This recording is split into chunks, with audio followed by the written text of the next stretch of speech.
is coming. Oh, we should not give respect to him. All of you go and hide.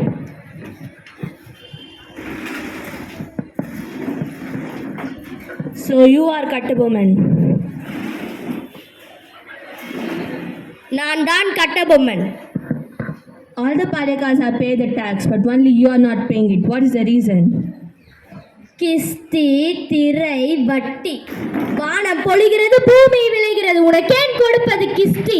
எங்களோடு வயலுக்கு வந்தாயா, ஏற்றம் இறைத்தாயா, நீர் பாய்ச்சி நடுவல் நிறைய கண்டாயா, நாற்று நட்டாயா, களை பறித்தாயா, கழனி வாழ்வுள்ளவர்களுக்கு கத்தி களையம் சுமந்தாயா, இல்லை அங்கு கொஞ்சம் விளையாடும் என் குலப்பெண்களுக்கு மஞ்சள் அரைத்து பணிபுரிந்தாயா, அல்லது நீ மாமனா மச்சானா மானம் கெட்டவனே? எதற்கு கேட்கிறாய் திரை? யாரை கேட்கிறாய் வரி? போரடித்து நெற்குவிக்கும் வேலை நாட்டு உழவர் கூட்டம் உன் பரங்கியர் உடலையும் தலையையும் நெற்கதிர்களாய் குவித்துவிடும். ஜாக்கிரதை. Arrest him.